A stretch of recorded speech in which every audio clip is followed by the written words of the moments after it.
Exercise जो है 13.1 का पहला सवाल शुरू कर रहे हैं। इसमें क्वेश्चन है कि दो घनों को मिलाकर के एक जो है ठोस बनाया गया है।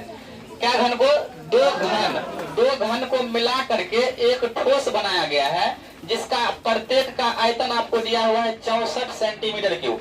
यानी कि दो घन है जिसको मिला करके एक ठोस बनाया गया है। दोनों घन को मिला दिया तो एक ठोस बन गया, और जिसमें से प्रत्येक घन का आयतन है 64 सेंटीमीटर क्यूब। तो आपको जो है इससे दोनों घन के मिलने से घनाभ बन जाता है, उसका आपको निकालना है कुल पृष्ठ क्षेत्रफल। तो क्वेश्चन के अकॉर्डिंग अगर चलिएगा तो बोला है दोनों घन को मिलाने से जो है घनाभ बना है। तो पहले आप एक घन बनाइएगा, इस तरह से ये घन बन गया। तो कह रहा है दोनों घन को मिला दीजिए।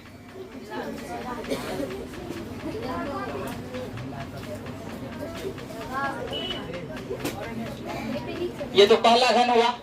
कह रहा है एक और घन है और दोनों घन को मिलाकर के ही बनाना है। देखिएगा फिगर सही से, नहीं तो हो सकता है आप लोग से कहीं नहीं बने। दोनों घन को मिलाकर के बनाया है। देखिए हम कहां से ले रहे हैं डैश को। कहने का मतलब सीधा सा 2 रूम के घर बनवे ला कह है।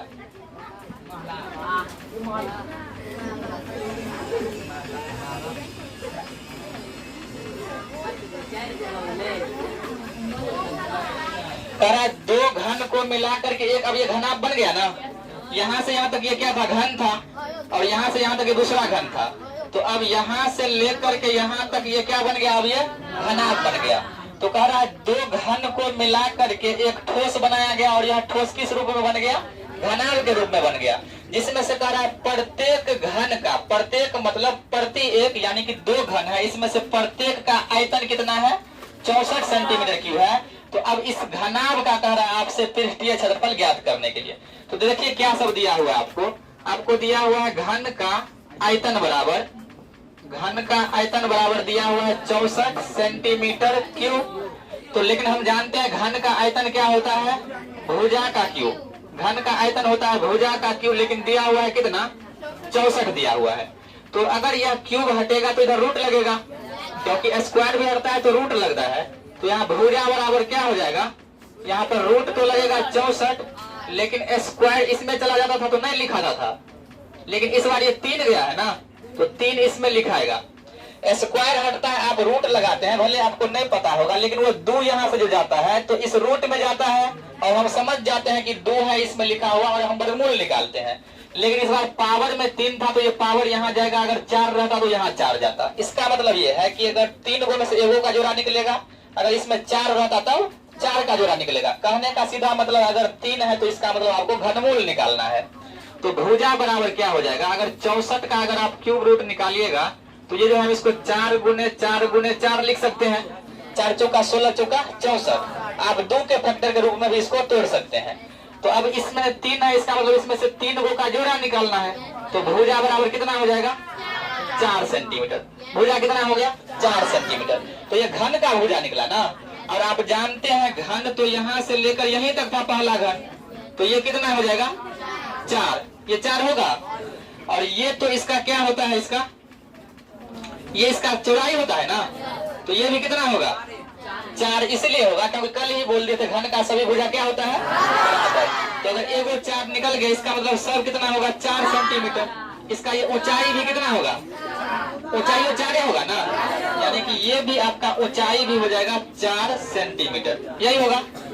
अब जो है इतना समझ गए हैं। कह रहा है दोनों को मिला दीजिए तो ये घनाभ बनता है। तो अगर दोनों घन सेम ही था तो इसका 4 आया, तो क्या यहाँ भी ये 4 आएगा? क्योंकि अगर यहाँ 4 तो यहाँ भी 4 आएगा। और अगर इसका चौड़ाई 4 है तो इसका भी कितना होगा? 4 सेंटीमीटर होगा। और इसका ऊंचाई अगर 4 है तो सबका ऊंचाई 4 होगा ना, 4 सेंटीमीटर। अब आपसे पूछ रहा है घनाभ का पृष्ठीय क्षेत्रफल ज्ञात करें। घनाभ का पृष्ठीय क्षेत्रफल। तो घनाभ का पृष्ठीय क्षेत्रफल क्या होता है? अभी फॉर्मूला लिखा है। घनाभ का पृष्ठीय क्षेत्रफल बराबर होता है 2 × LV + BF + LH। यही होता है ना। तो ये आपको निकालना है। तो जब तक आपको लंबाई, चौड़ाई, ऊंचाई नहीं पता लगेगा, क्या ये क्वेश्चन बनेगा? नहीं बनेगा। तो अब तो ये बन गया घनाभ, ये पूरा घनाभ बना ना। तो आप इसको ही तो घनाभ का लंबाई बोलते हैं। पूरा को, ये पूरा को क्या बोलते हैं? घनाभ का लंबाई। तो यहाँ से यहाँ तक 4 और यहाँ से यहाँ तक 4, तो पूरा मिलाकर कितना हो गया? तो आप ये कह सकते हैं घनाभ का लंबाई जो हो गया यहाँ से 4 + 4 बराबर कितना हो गया? 8 सेंटीमीटर क्या हो गया इसका लंबाई। तो घनाभ का जो लंबाई हुआ, लंबाई कहने का मतलब L जो आप फाइंड किए हैं ये कितना आ गया? 8 सेंटीमीटर, लंबाई 8 आ गया। अब आप कह रहे हैं 2 मतलब रूम का घर है, तो रूम में आप कितनों रूम बढ़ाते जाइएगा तो उसका तो केवल लंबाई बढ़ेगा। एगो रूम का है और उसमें एगो और रूम बना दिए, तो क्या ये लंबाई ना बढ़ेगा? क्या उसका ऊंचाई बढ़ेगा? क्या उसका चौड़ाई बढ़ेगा? घर का चौड़ाई और ऊंचाई तो वही रहता है, लेकिन अगर आप ज्यादा घर बनाते जाइएगा तो केवल ये वाला लंबाई बढ़ते जाएगा, तो यानी कि क्या इसका तो चौड़ाई नहीं बढ़ेगा। तो आप कह सकते हैं घनाभ का जो चौड़ाई होगा, घनाभ का चौड़ाई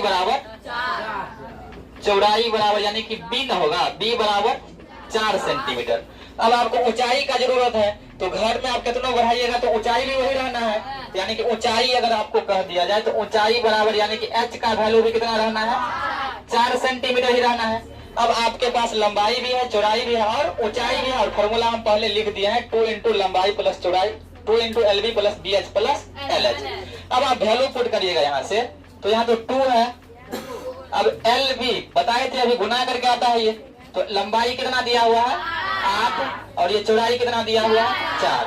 तो 8 × 4 लिखेंगे ना यहाँ, फिर प्लस BH है, B मतलब चौड़ाई ना, तो 4 और ऊंचाई यहाँ से 4, तो क्या हो जाएगा? 4 × 4, फिर प्लस है लंबाई कितना है? 8 गुने ऊंचाई कितना है? 4। अब सबसे पहले ब्रैकेट का क्रिया होगा, ब्रैकेट यानी कि कोष्ठ का, कोष्ठ में भी सबसे पहले गुना का, तो यहाँ से हम क्या लिखेंगे? 2 × 8 चौक 32 प्लस 4 चौका 16 प्लस 8 चौक 31। अब ब्रैकेट का क्रिया होना है, तो सबसे पहले हम सबको जोड़ेंगे, तो 2 6 8 2 10 का 0 हासिल 1 3 1 4 1 5 और 3 8, तो ये कितना हो गया? 80। अब इसका मतलब तो मल्टीप्लाई होता है ना, तो 2 × 80 बराबर 160 तो होगा, सेंटीमीटर था तो सेंटीमीटर होगा, क्षेत्रफल था तो स्क्वायर होगा, क्षेत्रफल था तो क्या होगा? स्क्वायर होगा। तो इस क्वेश्चन का जो आंसर होगा 160 सेंटीमीटर स्क्वायर। लिखिए एक बार फिर से समझा।